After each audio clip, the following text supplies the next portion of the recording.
Hello दोस्तों, कैसे हैं आप सब। स्वागत है आप सभी का कॉमिक वर्ल्ड चैनल पर। तो चलिए दोस्तों, शुरू करते हैं मनोज कॉमिक्स में खौफनाक रहस्यमय रोमांचक सीरीज की कॉमिक सुनहरी तीर।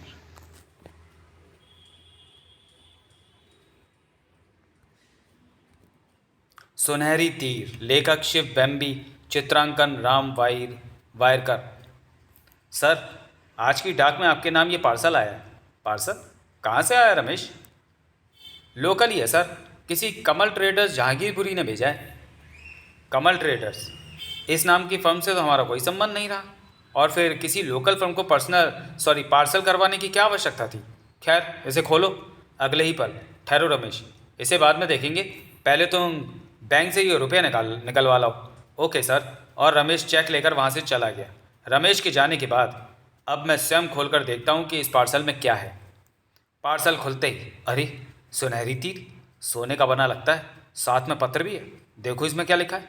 सेठ सुंदरमल, तुम्हें एक सुनहरी तीर भेजा जा रहा है। ऐसे ही 4 अन्य सुनहरी तीर तुम्हारे चारों अभिन्न मित्रों के पास हैं। तुम्हें 1 माह के भीतर यह चारों तीर एकत्र करने हैं। यदि ऐसा न कर पाए तो तुम्हारी मौत निश्चित है। हम चाहें तो स्वयं भी ये तीर एकत्र कर सकते हैं, मगर इसके लिए हमें उन चारों का खून करना पड़ेगा, जबकि तुम वह तीर उनसे आसानी से प्राप्त कर सकते हो। इस पत्र और सुनहरी तीर के बारे में पुलिस को सूचना देने का अर्थ होगा तुम्हारी मौत। सुनहरी तीर। पत्र पढ़ते ही सेठ सुंदरमल का चेहरा लाल उठा। लगता है किसी ने मेरे साथ मजाक किया है। मैं भी पुलिस को खबर करता हूँ। सेठ सुंदरमल ने जैसे ही फ़ोन की ओर हाथ बढ़ाया, आए ये क्या। सेठ सुंदरमल ने चाकू की नोक में से वह कागज़ निकाला और पढ़ने लगा। सेठ सुंदरमल, हमारे मना करने के बाद भी पुलिस को खबर करने जा रहे थे। देख लो, मौत तुम्हारे कितनी निकट है। चाहते तो ये खंजर तुम्हारी मेज पर धंसने की जगह तुम्हारी छाती में भी धंस सकता था। यह हमारी आखिरी चेतावनी है। सुनहरी तीर। सेठ सुंदरमल भयभीत होकर अपने ही ऑफिस में चारों ओर देखने लगा। ओह, ये सब क्या हो रहा है। अब मैं क्या करूं। जब सेठ सुंदरमल की समझ में कुछ न आया तो उसने मेज पर पड़ा हुआ सुनहरी तीर उठाया और उसे उलट पलट कर देखने लगा। आखिर इस तीर में क्या रहस्य है, और मेरे दूसरे दोस्तों के पास ऐसे अन्य 4 तीर कहाँ से आए। तभी अचानक तीर का पिछला हिस्सा अलग होकर उसके हाथ में आ गया और एक मुड़ा हुआ कागज़ नीचे आ गिरा। अरे, यह कागज़ कैसा है। आए, ये तो कोई नक्शा है, मगर अधूरा लगता है। तुरंत ही सुंदरमल के दिमाग में एक विचार कौंध गया। कहीं बाकी के उन तीरों में भी नक्शे के अन्य अधूरे हिस्से तो नहीं छुपे हैं। इसके साथ ही उसकी आंखें चमक उठी। ज़रूर यही बात है। अवश्य उन तीरों में भी किसी खजाने के अधूरे नक्शे हैं, जिनको एकत्रित करने पर इसे भेजने वाला उस खजाने को आसानी से प्राप्त कर सकता है। इसलिए वह मेरे साथ ये नाटक खेलकर मेरे द्वारा वह अन्य चारों तीर हासिल करना चाहता है। लेकिन मैंने भी कोई कच्ची गोलियां नहीं खेली हैं। ये खजाना सिर्फ और सिर्फ मेरा होगा। मैं ये तीर हासिल करके ही रहूँगा, चाहे इसके लिए मुझे उन चारों का खून ही क्यों ना बहाना पड़े। बस एक बार तीर मेरे हाथ में लगने की देर है, फिर उस सुनहरी तीर भेजने वाले को भी देख लूँगा। ऐसे ही 4 पार्सलों के जरिए अलग अलग 4 सुनहरी तीर और पत्र 4 अन्य लोगों को भी मिले थे। है, ये खजाना सिर्फ और सिर्फ मेरा होगा। तो ये चक्कर है। मुझे पहले जीवन सेठ से निपटना होगा। मुझे हर हाल में वह चारों तीर प्राप्त करने होंगे, चाहे इसके लिए मुझे अपने चारों दोस्तों का खून ही क्यों ना करना पड़े। मुझे कुछ दिन बाद मौका पाकर पुलिस संरक्षण प्राप्त करना होगा, वरना सुनहरी तीर भेजने वाला या मेरे चारों दोस्तों में से कोई भी एक मेरी जान ले लेगा, क्योंकि सब एक से एक बढ़कर धूर्त और मक्कार हैं। उधर शहर से बाहर निर्जन स्थान पर बने एक खंडहर में भय और लालच 2 ऐसी चीज़ें हैं जो हर पैसे वाले की कमज़ोरी होती हैं। साथियों, हमें उन लोगों की इन्हीं कमज़ोरियों का लाभ उठाना है। अगर मेरी योजना पर काम करते रहे तो तुम लोग शीघ्र ही लाखों में खेलोगे। इसलिए तुम लोग पूरी सावधानी से सेठ सुंदरमल को छोड़कर बाकी चारों लोगों की निगरानी करते रहो और मुझे रिपोर्ट देते रहो। Okay boss. उसी रात लगभग 10 बजे सेठ सुंदरमल की कोठी की पिछली ओर सेठ सुंदरमल एक मीटिंग में शामिल होने गया है।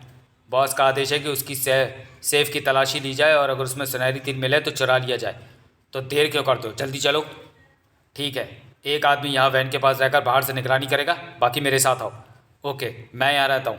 अगले ही पल वह सब रेन वाटर पाइप के सहारे ऊपर चढ़ रहे थे। थोड़ी देर में सभी छत पर जा पहुँचे और जीने की ओर बढ़े। फिर जीने की सीढ़ियाँ उतरकर सेफ वाले कमरे में पहुँचे। वह रही सेफ। ठीक है, खुलती है तो खोल डालो, वरना तोड़ डालो। और उनका वह साथी जो पीठ पर बैग लाते था सेफ के ताले पर जोर आजमाने लगा। अगर इसका मैकेनिज्म समझ में आ गया तो तोड़ने की ज़रूरत नहीं पड़ेगी सांबा। जो भी करना है जल्दी करो, हमारे पास वक्त बहुत कम है रोमी। और सच में ताला तोड़ने की नौबत नहीं आई। क्लिक। वाह रोमी, वाकई तेरा जवाब नहीं है। अब जल्दी से सेफ खोलकर तलाशी लो। अरे वाह, सुनहरी तीर तो सामने ही पड़ा है। अब इसे बैग में डालो, फूट लो यहाँ से। फिर वे जिस प्रकार कोठी में घुसे थे उसी प्रकार कोठी से निकलकर वैन में सवार हो गए। बॉस, इस वैन को तो हमने दिन में कई बार कोठी के आसपास घूमते देखा था। अरे, ये तो जीवन सेठ का खास आदमी सांबा है। वह यहाँ क्या कर रहा है? अब तक वैन स्टार्ट होकर आगे बढ़ चुकी थी। कहीं वो लोग सुनहरी तीर ना चुरा ले गए हों।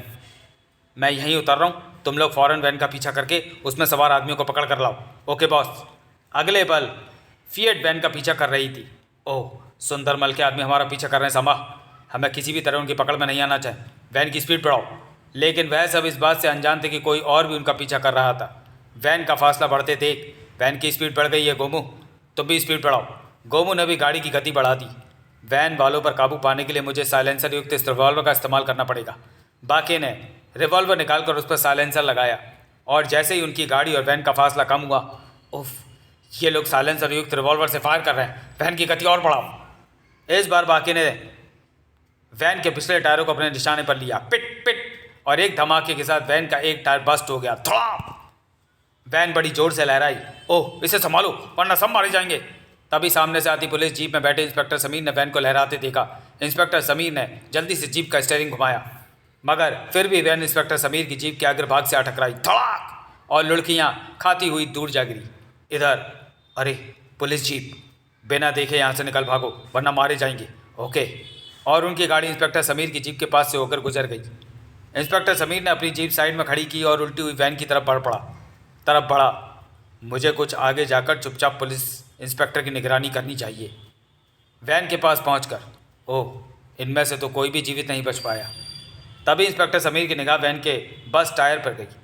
वैन का पिछला एक टायर गोली से बस्ट किया गया है और फायर अवश्य किसी साइलेंसर युक्त रिवॉल्वर से किया गया होगा, वरना मुझे फायर होने की आवाज़ अवश्य सुनाई देती। तभी इंस्पेक्टर समीर की निगाह वैन के एक और खड़े बैग पर पड़ी।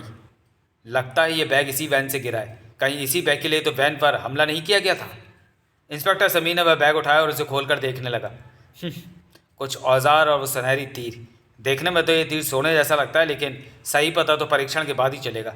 पर इसका असली सदस्य रहस्य शायद कुछ और ही होगा। इंस्पेक्टर समीर उस तीर को उलट पलट कर देखने लगा। आखिर इस तीर में क्या रहस्य है? अचानक इस प्रक्रिया ने इंस्पेक्टर समीर के हाथ में थमे तीर का पिछला हिस्सा अलग हो गया। अरे, इसमें तो कोई कागज़ रखा हुआ है। इंस्पेक्टर समीर ने वह कागज़ निकाला और उसे खोल कर देखा। ओह, अधूरा नक्शा। लेकिन इस तीर में इस नक्शे को होने का क्या मतलब है? अवश्य सारे रहस्य की जड़ यह नक्शा ही है। लेकिन मामला क्या है, ये तो जांच के बाद ही मालूम हो सकेगा। इंस्पेक्टर समीर उस तीर के पिछले हिस्से को पनाह जोड़कर उसे उसी बैग में डाल अपनी जीप की ओर बढ़ गया। फ़ोन द्वारा सब इंस्पेक्टर बाली को इस वैन और लाशों की खबर कर दूँ, फिर आगे की कार्रवाई के बारे में सोचूंगा।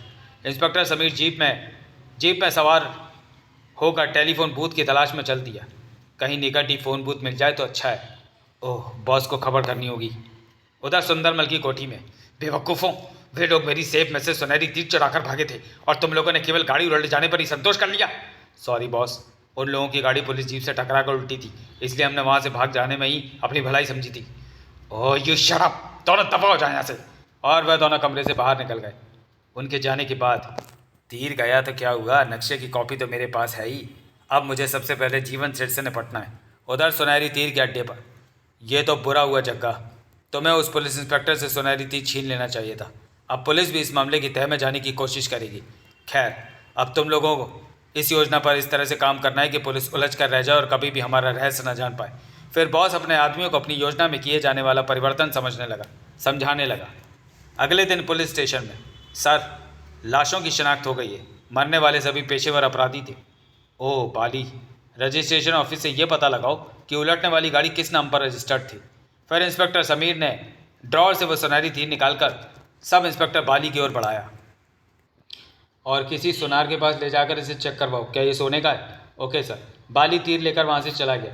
सब इंस्पेक्टर बाली के जाने के बाद, ओह, रात मुझसे भारी असावधानी हो गई। वैन पर हमला करने वाले अवश्य वैन के पीछे रहे होंगे, मगर उस गाड़ी से टक्कर बचाने के चक्कर में मैं लापरवाह हो गया था।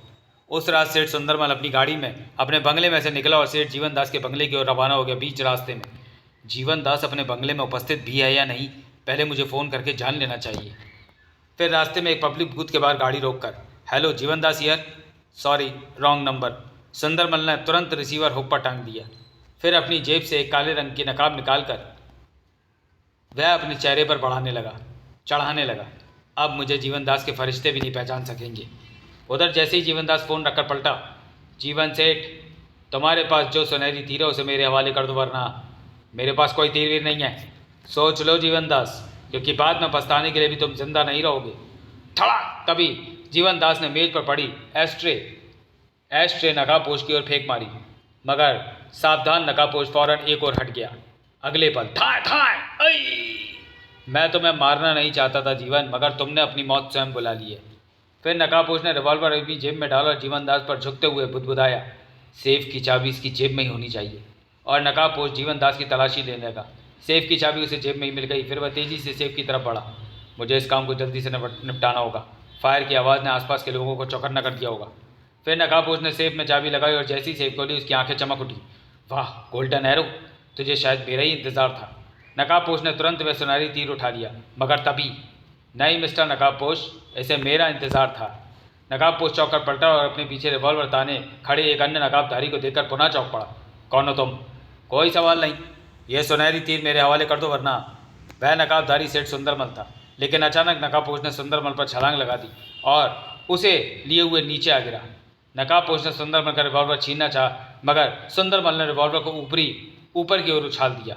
ये तेरे हाथ नहीं आएगा कुत्ते। रिवॉल्वर छत से लगे फानूस में जाकर अटक गया था और यही सुंदरमल के अंत का कारण बना। नकाबपोश तुरंत उछलकर खड़ा हो गया और अपना रिवॉल्वर निकालकर सुंदरमल पर तान दिया। अब तेरी मौत मेरे हाथों होगी। खड़े हो जाओ, ये घूंघट हटाकर अपना मुखड़ा दिखाओ। विवश सुंदरमल उठ खड़ा हुआ और अपने चेहरे से नकाब उतारी। ओह सुंदरमल, फैंटास्टिक, तुम मुझे पहचानते हो? कौन हो तुम? लेकिन नकाबपोश की पकड़ रिवॉल्वर पर सख्त हो उठी। इस प्रश्न का उत्तर अब तुम्हें ऊपर वाले के पास पहुंचकर मिलेगा सुंदरमल, क्योंकि अब मुझे तुम्हारा सुनहरी तीर भी हासिल करना होगा। नहीं, तुम ऐसा नहीं कर सकते। तुम्हें अब वह सुनहरी तीर हासिल नहीं हो सकेगा, क्योंकि लेकिन सुंदरमल के आगे के शब्द उसके गले में ही अटक कर रह गए थे। थाए थाए! फिर नकाबपोश झुककर सुंदरमल की तलाशी लेने लगा। शीघ्र ही उसके हाथ नक्शे की कॉपी लग गई। नक्शे की कॉपी लगती है, और अब वैसे भी यहाँ रुकने खतरे से खाली नहीं है। नकाबपोश ने रिवॉल्वर जेब में डाला और कमरे की पिछली खिड़की की ओर बढ़ गया। फिर खिड़की से नीचे कूदा और अंधेरे में विलीन हो गया। तो चलिए दोस्तों, वीडियो को यहीं समाप्त करते हैं और मिलते हैं सुनहरी तीर के दूसरे और अंतिम भाग में अगले वीडियो में। तब तक के लिए धन्यवाद।